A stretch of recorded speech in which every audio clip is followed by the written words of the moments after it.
Hello, and welcome to the fourth episode of the 2020 City of Hamilton Arts Awards. I am your host, Laura Ellis. Throughout the Hamilton Arts Week, we will be celebrating all 61 of the incredible Arts Awards nominees and featuring special profiles of the award winners. In this video, we will be presenting the awards for writing, music, and the Shirley Elford Emerging Artist Prize. If you missed any of our previous videos, you can find it on the Arts Awards Facebook page or at hamilton.ca/artsawards. The city of Hamilton is situated upon the traditional territories of the Erie, Neutral, Huron-Wendat, Haudenosaunee, and Mississaugas. This land is covered by the Dish with One Spoon Wampum Belt Covenant, which was an agreement between the Haudenosaunee and Anishinaabe to share and care for the resources around the Great Lakes. We further acknowledge that this land is covered by the Between the Lakes Purchase 1792 between the Crown and Mississaugas of the Credit First Nation. Today, the city of Hamilton is home to many Indigenous people from across Turtle Island, North America. And we recognize that we must do more to learn about that rich history of this land so that we can better understand our roles as residents, neighbors, partners, and caretakers. The first award we will present tonight is the Writing Award. This category includes all forms of the written word, including poetry, short story, journalism, fiction, nonfiction, and publishing. Now, I don't know if you know this, but I dabble in a bit of writing myself. A little playwriting, a little writing for film and TV, a little personal journaling. Most recently, I penned a little haiku inspired by COVID. Sickness spreading, ouch. I'm quarantined on my couch.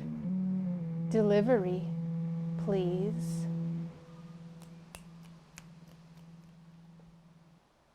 No?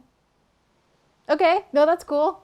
I have a little dirty limerick up my sleeve just in case. All right. There once is a man from Nantucket who's... The nominees in the writing category are...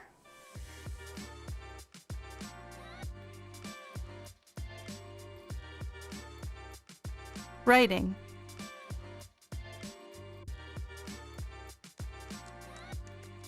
Anne Bachma. Anne Bachma is an award-winning journalist and author of My Year of Living Spiritually, One Woman's Secular Quest for a More Soulful Life, published by Douglas and McIntyre. She is the founder of the 6-Minute Memoir Project, which brings together Hamilton storytellers to share tales on a theme. Anne has nominated Jacqueline DeForge as her emerging artist. Jacqueline DeForge writes books for adults and kids and teaches cozy writing workshops in the GTA and online. Lila Miklos. Lila's current roles include broadcast journalist, chief negotiator, community organizer, education worker, lay chaplain, publicist, and vocalist. Her queer, feminist, sex-positive labor activism informs her work. Lila uses her powerful voice, straightforward language, creative talents, and organizational prowess to connect communities, educate citizens, celebrate artists, and liberate humanity. Lila has nominated Amanda Cosby Nesbitt as her emerging artist. Amanda Cosby Nesbitt is an emerging theater reviewer focusing on how local productions impact the Hamilton theater-going community. Stacey Easton. Stacey Easton is a writer and artist living in Hamilton. They've written about the city for Friends of Canadian Broadcasting, CNQ, Offsite, and for CFMU. They have had larger cultural writing published in The Atlantic, Pitchfork, Spin, The National Post, CBC, Slate, and many others. Stacey has nominated Samantha Butler as their emerging artist. Samantha Butler is an emerging nonfiction writer of short stories and reflections about the struggle and joy of being human.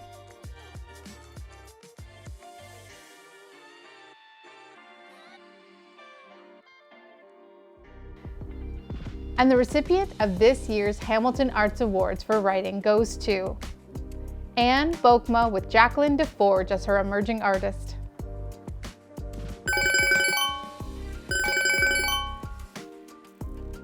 So nice to meet you. My name is Laura. I'm hosting the Arts Awards online this year.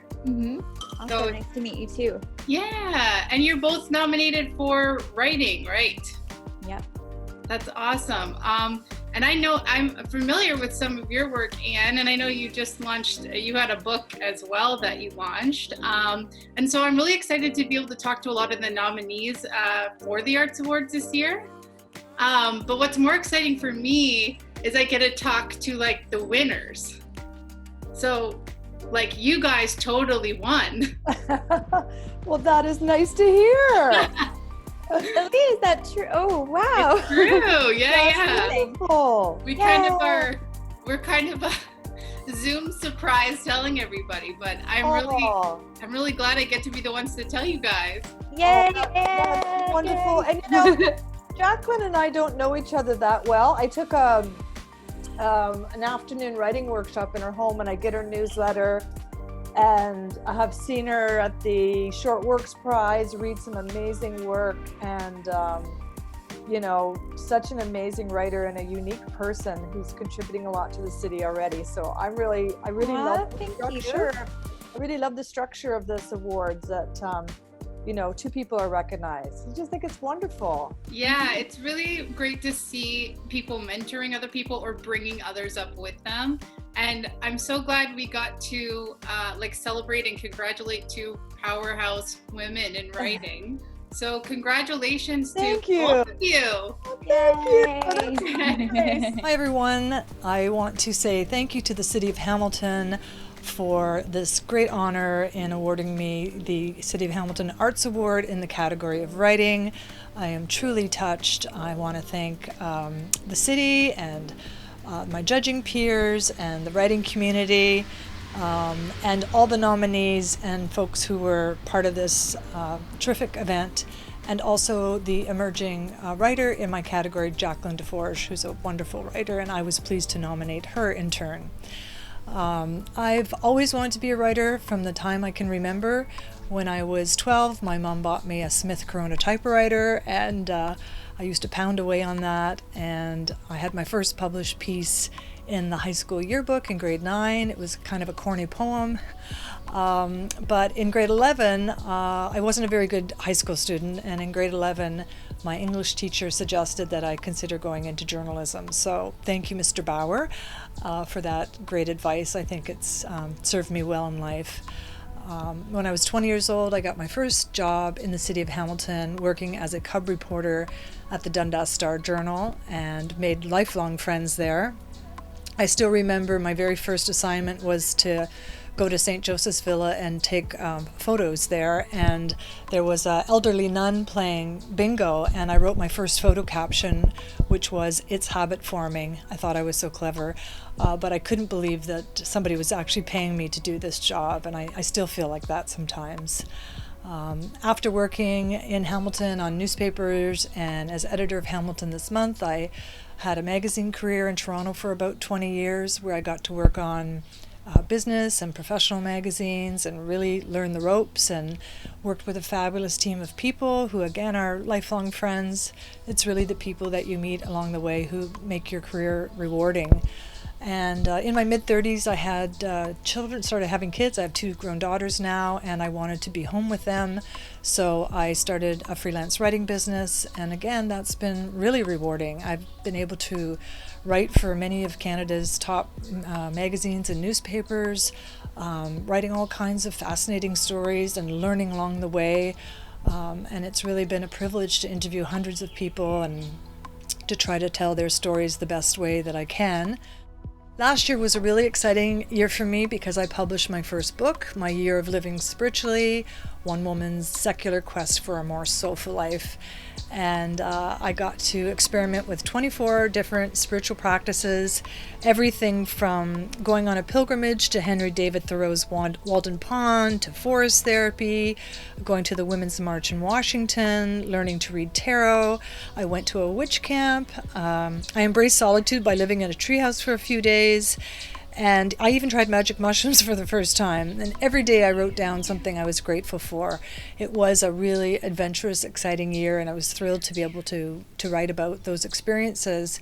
And also another reason I wanted to write my memoirs because I had left the fundamentalist religion of my youth, and that was a very painful and difficult experience because I became estranged from my family for many years, and I wanted to share that story so that other people could see that it is possible to leave fundamentalism and still, have a happy life and find maybe a different kind of spirituality to help you guide your way. So it was an incredibly rewarding experience to write that book.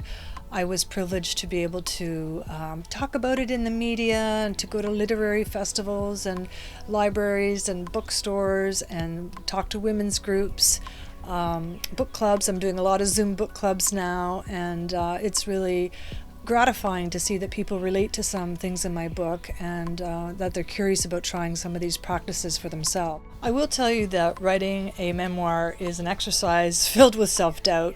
There were many times when I was writing where I wondered, does this matter? Does my story matter? Does it mean anything to other people? What should I leave in? What should I take out? What will my mother think? Because she did end up figuring quite prominently in my memoir. Ernest Hemingway has this great quote about writing being really easy. All you have to do is sit at a typewriter and bleed. So for any, writers out there who doubt themselves, I'll just say it's really normal to do that. And if you've got a project in you or a story you want to write or tell, please keep at it because your story does matter. Sometimes it's just a matter of putting one paragraph in front of another or one sentence in front of another, and sometimes just one word in front of another. So I encourage you to keep at it. One of the great joys of my life has been running the 6-minute memoir Speed Storytelling for a Cause over the past 8 years in Hamilton. This is where a dozen or so writers get together to tell their own true life tales on a theme. Everything from Homeward Bound to Lies My Parents Told Me, My First Time, all kinds of fascinating stories have been shared over the years. In fact, I think 160 storytellers from Hamilton have been on the stage at the 6-minute memoir, and we've also raised $40,000 for local charity. It's a great joy of mine running that event, and I do want to say that the next one is going to be online via Zoom on June the 20th at 7:30. It's a fundraiser. I've got 13 storytellers, and I hope you'll consider buying a ticket. They're just $10, and support other Hamilton storytellers. So please check that out. I feel really privileged that I've been able to spend the last 35 years telling other people's stories and telling my own, and I also feel really privileged to be receiving this award and this honor from the City of Hamilton. I'm proud to be part of such a thriving arts community. So thank you once again. I'm John Paul Danko, Hamilton City Councillor for Ward 8, and also one of 2 council representatives on the city's Arts Advisory Committee. Congratulations to this year's award winners. With so many artists working freelance or in the gig economy, the coronavirus response has impacted our Hamilton arts community particularly hard. But I know that many of you are now channeling all of that creative energy that you're building up while in isolation and are ready to put it into new, exciting creative endeavors. And I'm genuinely excited to see what amazing new work emerges when we do eventually get back to normal, whatever it is that that's supposed to mean. Once again, congratulations. We're now going to move on to the Music Award. Hamilton has always been known as a music city. From rock to classical music and everything in between, we are proud to have such amazing musical talent in our city. The nominees in the music category are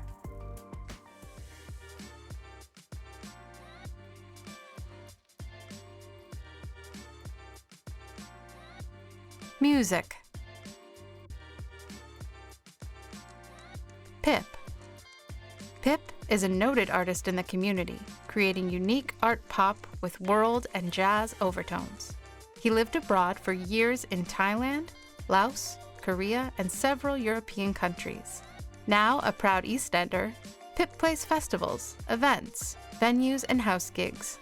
On October 14th, Pip will be celebrating 40 years in the music business with a grand concert.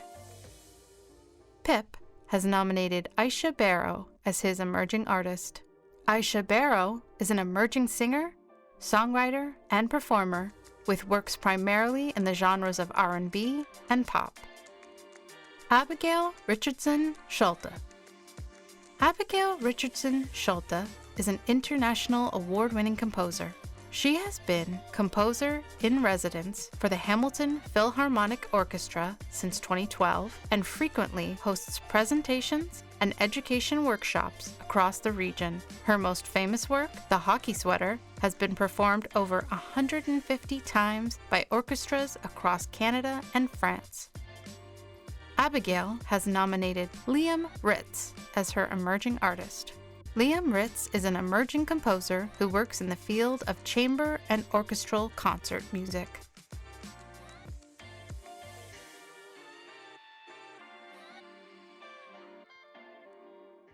And the recipient of this year's Hamilton Arts Award for Music goes to Abigail Richardson Schulte with Liam Ritz as her emerging artist. Hi guys, how are you? Good. Hi. Hi, it's Abigail and Liam, right? Yes. That's right. That's awesome. I'm Laura Ellis. I'm hosting the online Hamilton Arts Awards this year. So I'm lucky enough I get to talk to some of the artists involved. And you're both nominated for music, right? Correct. That's awesome. And you're both composers, too. Yes. Is that how you know each other as well? It is. I met Liam when he was in high school and was then his teacher at university, and then he did a mentorship project with us at the HPO as well. So it's been quite a long time, and now he's an emerging pro. It's great. But I'm happy. I would like to hopefully improve your COVID situation by letting you guys know that you totally won. Really? Yeah. Wow. Oh wow. I that's fantastic. Yeah. That's great news. We kind of Zoom bomb you and tell you that you won and capture all the awesomeness on video. Wow. Well, thank you so much. That's fantastic. Yeah. And congratulations, Liam. Congratulations, Abby. So Liam, if I can start with you, you're the emerging. How is this, I mean, maybe as a composer or just a musician in general, how is this going to support your career going forward? Like, is this going to, are you going to invest in yourself? Like, what does this award mean to you? Well, especially just being kind of at the beginning parts of one's career, this kind of recognition and exposure can be really helpful. Just kind of get your name out there when you're just starting out. As well, it'll help fund certain projects that I'm working on and kind of take care of those costs too, which is a bonus. But I think especially just having some sort of press related to it is really, really helpful in kind of garnering your reputation within the community and that sort of thing.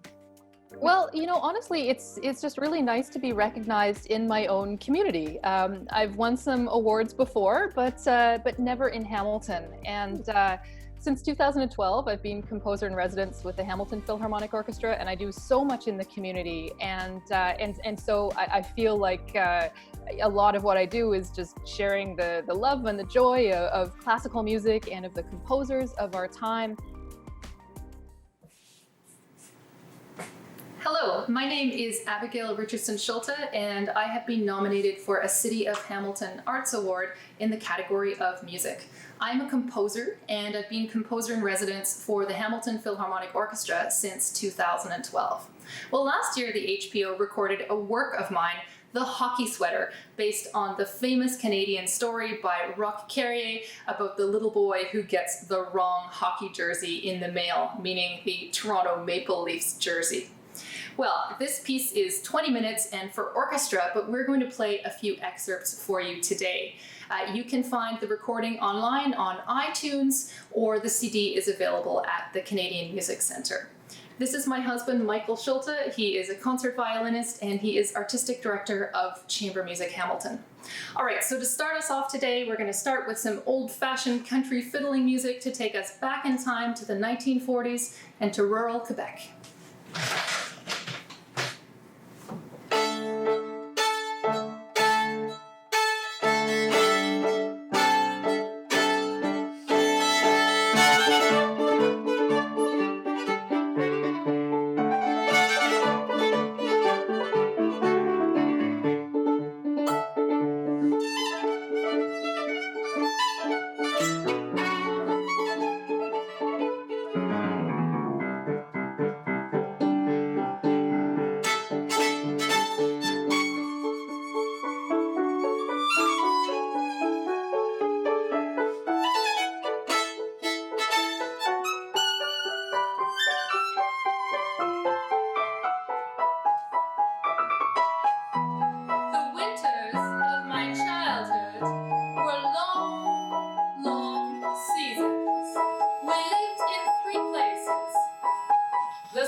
Put a hockey game right on stage. So we have a couple of orchestra players coming out wearing Montreal Canadiens jerseys with hockey sticks. The orchestra acts as the crowd and the conductor is the referee.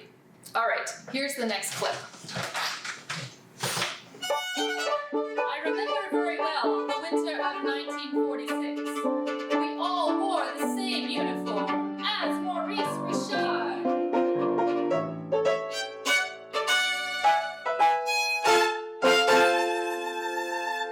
The red, white, and blue uniform of the Montreal Canadiens. The best hockey team in the world! Yay! Oh! On the ice, when the referee blew his whistle, the two teams would rush at the puck. We were 5 Maurice Richards against 5 other Maurice Richards, throwing themselves on the puck. We were 10 players, all wearing the jersey of the Montreal Canadiens, all with the same burning enthusiasm.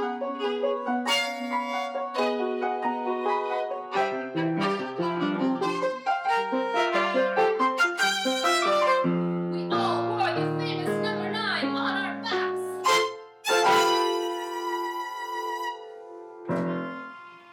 How could we forget that?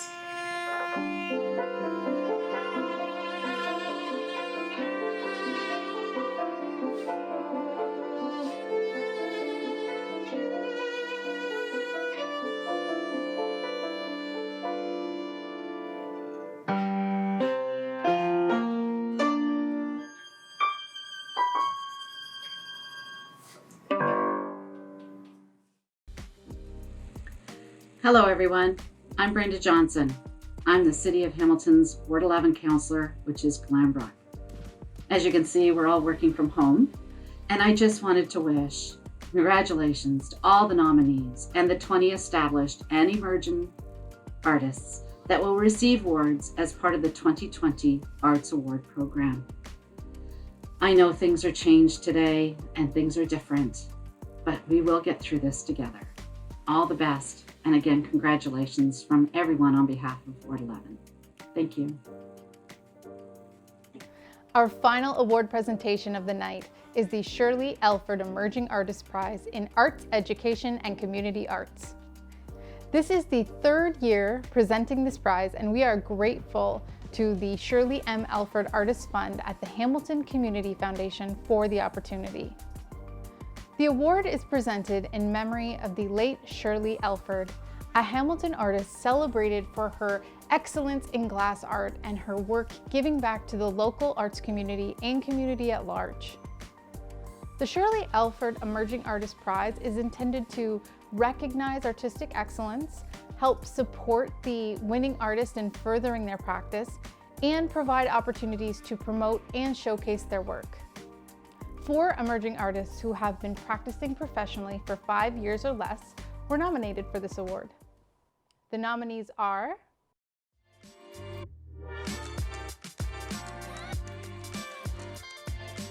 Shirley Elford Award for Community Arts and Arts Education. Darian Poisson.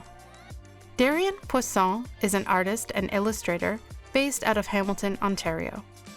Exploring different concepts through painting, digital illustration, and murals, she draws inspiration from nature, the unknown, music, and human connection.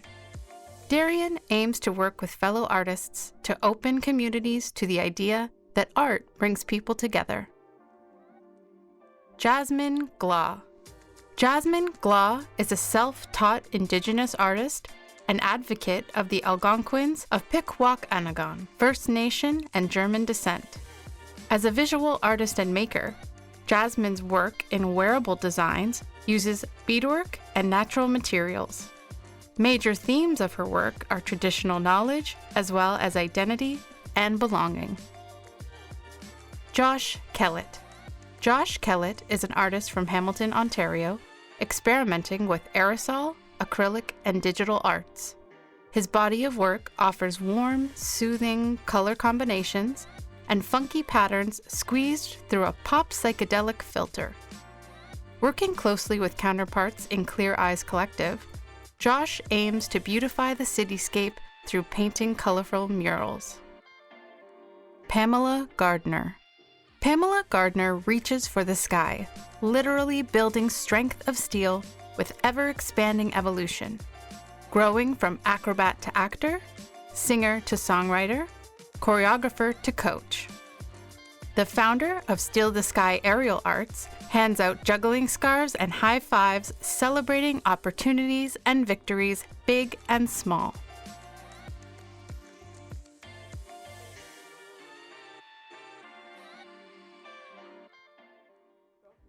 And the recipient of the Shirley Elford Award in Arts Education and Community Art is Jasmine Glaw.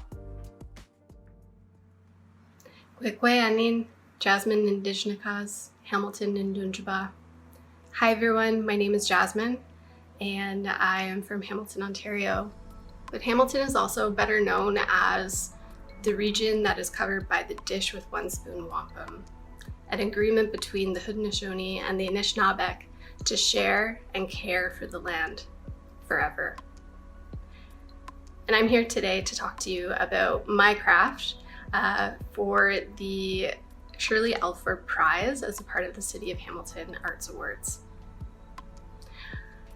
In reflection on the responsibility to share and care for the land that is now known as the City of Hamilton and extends into the GTA region, a large part of my work has to do with creating connections and building bridges for folks who might not know about the historical context of colonization in Canada.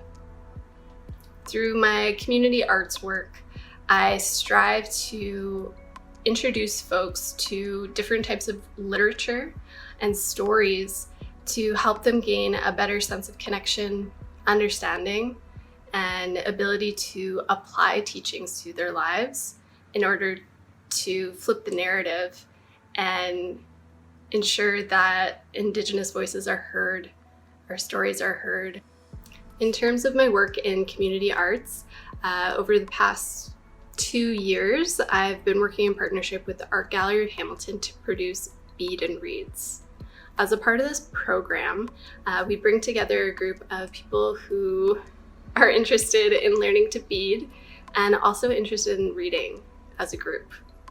So in that space, we come together as equals to learn and share about the content that we're reading, about our own lived experiences, to really unpack and digest the contemporary and historical realities of colonization in Canada. These are conversations that are not easy to have, but they are conversations that are necessary.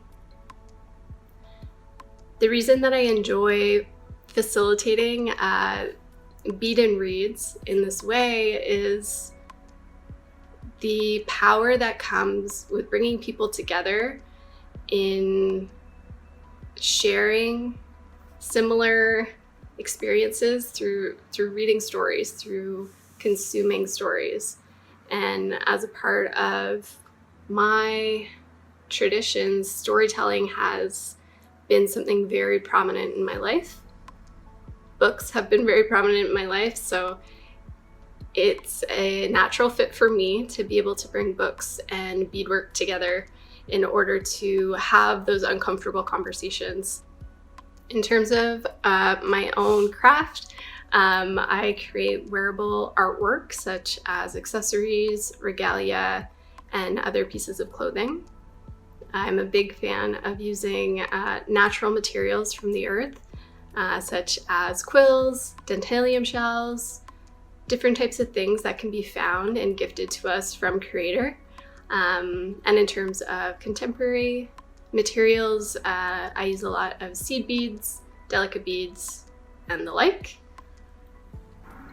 Through my experience in hosting these bead and reads, I've had the pleasure of meeting folks from different walks of life and seeing the amount of energy and feeling and passion that they put not only into their beadwork, but into their personal journey of learning about the true history of colonization in Canada. And I hope for everyone, considering it's National Indigenous History Month, that you also take the time, the energy, and the passion to learn something new about Indigenous people in Canada. There's a lot of us, we're all very different, and we're here to stay. So whether your learning journey is from opening a book to purchasing something from an Indigenous maker, whatever it looks like, encouraging folks to learn and enjoy the journey and be open and humble. And for that, I raise my hands and say miigwech for this opportunity, this award, and thank you so much. Congratulations to all of tonight's award winners. Head over to the Hamilton Arts Week page at www.hamiltonartscouncil.ca/artsweek to view tonight's signature event, the premiere screening of the Building Cultural Legacies film, Dirty Donna and the Penis Paintings. Love that. The sponsors of this year's City of Hamilton Arts Awards are IPC Securities, BLR,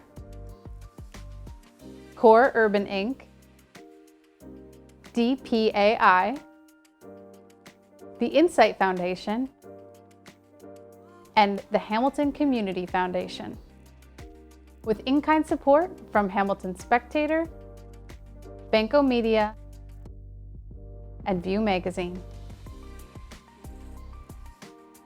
We sincerely thank every one of them for their ongoing support of the arts in Hamilton. Join me for our final watch party on June 20th at 7 p.m. where we will announce the winner of the Arts Innovation Award and close out the show with the amazing performance by Ellis, the good Ellis. It's a really talented, awesome musician, Ellis.